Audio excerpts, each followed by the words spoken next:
Hello student, आज हम देखेंगे कक्षा 9वीं के अर्थशास्त्र में दूसरा अध्याय का पहला भाग। इसमें हम लोग को पढ़ने के लिए है जो अध्याय दिया गया है मानव संसाधन यानी कि ह्यूमन रिसोर्स।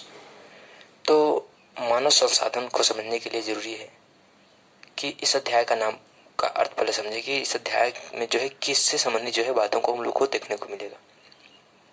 तो इसमें जो है बताया गया है सबसे पहले यानी कि मानव जो कि एक सामाजिक प्राणी है और समाज में रहना पसंद करता है। क्योंकि कोई भी व्यक्ति नहीं चाहेगा कि हम अकेला रहें, क्योंकि सब चाहते हैं कि एक दूसरे से साथ में रहें, मिलजुल कर रहें। ये सामाजिक प्राणी है, समाज में रहने वाला प्राणी है। वही जब बात हम करते हैं संसाधन की, तो मानवीय आवश्यकताओं को पूर्ति करने वाले जितने भी वस्तु या जीव जंतु हैं जिनका संबंध जो है मानव जीवन से है, वो सभी वस्तुएं या जीव जंतु जो हैं वो सभी आसान भाषा में कहें तो संसाधन कहलाएंगे।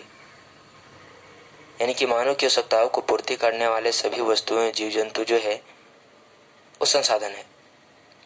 यहाँ तक कि मानव जो खुद है वो एक संसाधन के रूप में है, संसाधन है। और वही मानव एक संसाधन के रूप में है जिसके बारे में आज हमको इस अध्याय में देखने को मिलेगा, जिस अध्याय का नाम है मानव संसाधन यानी कि ह्यूमन रिसोर्स।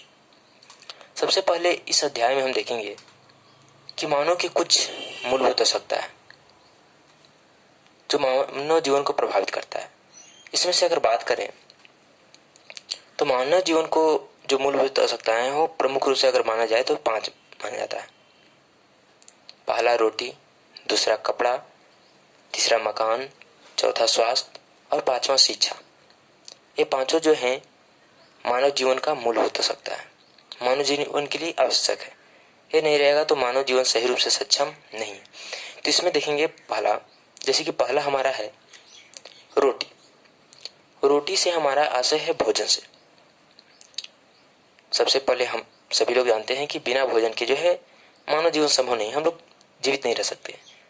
तो भोजन जो है हमारे लिए अति महत्वपूर्ण जो है संसाधन है, हमारे लिए अति महत्वपूर्ण आवश्यकता है।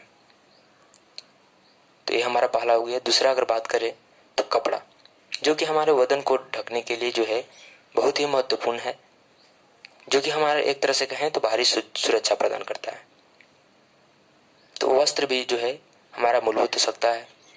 और हमें रहने के लिए, एक अच्छे ढंग से रहने के लिए, सुरक्षा की दृष्टि से अगर बात करें, सभी दृष्टि से, बरसात के मौसम, कई तरह के मौसम आते रहते हैं, सभी स्थितियों में अच्छे ढंग से हम रहें तो उसके लिए हमें एक मकान की आवश्यकता पड़ेगा रहने के लिए, यानी कि कहें तो घर। तो तीसरा जो है महत्वपूर्ण आवश्यकता है वो क्या है? मकान है। अगर उसके बाद बात करते हैं तो स्वास्थ्य, यानी कोई भी व्यक्ति जो है स्वस्थ रहेगा तभी कोई भी काम को करने में सक्षम रहेगा। और स्वस्थ रहने के लिए जरूरी है कि स्वास्थ्य की सुविधाएं उपलब्ध हो, यानी कि चिकित्सालय हो, यानी कि हॉस्पिटल, और सभी वैसी सुविधाएं उपलब्ध हो जो चिकित्सा को एक तरह से सुविधा प्रदान करे, स्वास्थ्य रहने में सहायक हो। तभी अगर हम स्वस्थ रहेंगे तभी हमारा जीवन जो है सही रूप से मूलभूत आवश्यकताओं को भी पूर्ति हम कर सकेंगे। तो स्वास्थ्य जो है सबसे महत्वपूर्ण स्थान रखता है। उसके बाद अगर बात करें जो लास्ट यानी कि 5वां स्थान पे है वो हमारा है शिक्षा। हम लोग सभी जानते हैं कि शिक्षा जो है मानव विकास का, मानव जीवन के विकास के लिए जो है अति महत्वपूर्ण है। शिक्षा के बिना जो है हम अपना विकास नहीं कर सकते हैं।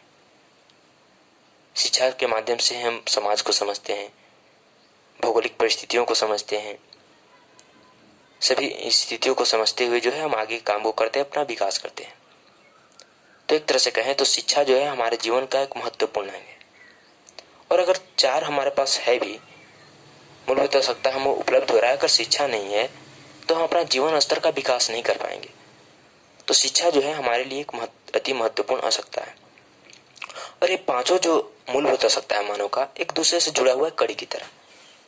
जैसे कि अगर बात करें पहला की, अगर बात करते हैं रोटी, अगर रोटी को हटा दें तो अगर भोजन हम नहीं ग्रहण करेंगे तो इसमें से तो 4 में से कोई भी काम नहीं हो पाएगा। सबसे पहले तो भोजन हमें आवश्यकता ही है। कपड़ा नहीं रहेगा तो समाज में हमारा स्थिति, हम अपने बदन को नहीं ढक पाएंगे। उस ऊपर से जो है ये बाहरी जो सुरक्षा जो वस्त्र हमें प्रदान करता है वो नहीं प्रदान कर। उसके बाद जो है मकान, जो कि हमारा एक तरह से सुरक्षा प्रदान करने का काम करता है, एक सही जीवन जीने में देने में सहायक है। तो ये सभी जो है। उसके बाद स्वास्थ्य, अगर स्वास्थ्य ठीक नहीं रहेगा तो उसका प्रभाव जो है क्या पड़ेगा, पूरा यानी कि चारों जो है मूलभूत हो सकता है उस पर पड़ेगा। स्वास्थ्य ठीक नहीं रहेगा तो हम लोग जानते हैं कि जब तक हम यानी कि हमको अगर खाना चाहिए, भोजन चाहिए, और भोजन के लिए हमको कुछ करना पड़ता है, कार्य करना पड़ेगा। कार्य मुख्य रूप से अगर बात करें तो कार्य दो प्रकार के होते हैं। पहला होता है शारीरिक कार्य और दूसरा होता है मानसिक कार्य। शारीरिक कार्य कहेंगे वैसा कार्य जो शरीर के जो है द्वारा जो है मुख्य से, जैसे कि अगर बात करें तो जैसे कि बोझा ढोया जा रहा है, मिट्टी ढोया जा रहा है, उसके बाद कोई घर में व्यक्ति काम कर रहा है, ईंटा ढो रहा है, घर बना रहा है, ये सब जो है शारीरिक काम के अंतर्गत आएगा। वही मानसिक काम जो दिमाग के आधार पर यानी किया जाता है, जैसे कि अगर बात करें पढ़ाना हो गया, ये भी क्या है, एक तरह का मानसिक काम है। कंप्यूटर पे बैठ के कोई व्यक्ति काम कर रहा है, ये भी मानसिक काम है।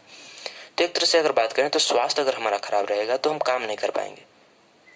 बीमार रहने के कारण काम नहीं कर पाएंगे तो हमको सही रूप से जो है, हमारे पास धन नहीं होगा तो हम भोजन सही रूप से ग्रहण नहीं करेंगे, कपड़ा नहीं अच्छा ले पाएंगे, अच्छा मकान में नहीं रह पाएंगे, और इन सभी का प्रभाव जो है शिक्षा पे भी पड़ेगा।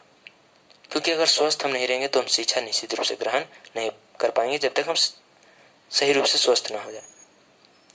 तो इसका प्रभाव एक तरह से कहें तो पड़ सकता है पूरा यानी कि मानव जीवन पे।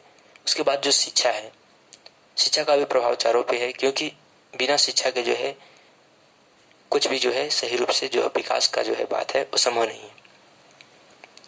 उसके बाद हम बात करेंगे, हम लोग को दो पूंजी के रूप में दिया गया है। जैसे कि मानव संसाधन में अगर बात करते हैं तो दो पूंजी देखने को मिलता है, एक है भौतिक पूंजी, दूसरा है मानवीय पूंजी। भौतिक पूंजी हम किसे कहते हैं, इनकी वैसा पूंजी जो प्रत्यक्ष रूप से जो काम करने में जो है मानव जीवन के लिए सहायक। जैसे कि अगर बात करें कार कारखाना हो गया, कल कारखाना जितना भी है, जितना भी कंपनी है, ये सब जो है भौतिक पूंजी के रूप में है। उसके साथ साथ अगर बात करें तो जितना भी उपकरण हो गया, उपकरण भी जो है हमारा भौतिक पूंजी है। उसके बाद अगर बात करें तो जितना मशीन है जो भी काम कर रहा है, जैसे कि मशीन में अगर बात करें कोई भी मशीन ले लें, उपकरण में कोई भी, जैसे कि मोबाइल हो गया, माइक हो गया, ये सब जो है भौतिक पूंजी के अंतर्गत है। लेकिन वही जब हम मानव संसाधन में पढ़ रहे हैं तो मानवीय पूंजी की बात करते हैं। तो मानवीय पूंजी में हम सबसे महत्वपूर्ण अगर लेके चलें तो है शिक्षा, स्वास्थ्य और मकान, जो भोजन, ये सब जो है हमारा मानवीय पूंजी है, हमारा पूंजी है। ये सब के बिना जो है हम अपना विकास नहीं कर सकते। और जो भौतिक पूंजी होता है वो मानवीय पूंजी पर ही आधारित होता है, क्योंकि मानव में अगर जो है शिक्षित व्यक्ति नहीं हो, जैसे कि शिक्षा की अगर बात करते हैं, शिक्षा के स्तर को हम बढ़ाते हैं, बेहतर करते हैं, व्यक्ति स्वस्थ रहेगा, अच्छा भोजन ग्रहण करेगा, अच्छा घर में रहेगा, अच्छा कपड़ा पहनेगा, तो इसमें कई तरह के विकास होंगे। जैसे कि देखने के लिए मिलेगा योग्यता, अगर शिक्षित व्यक्ति रहेगा तो उसके अंदर कई तरह की योग्यताएं होंगी, जिस योग्यता के माध्यम से वो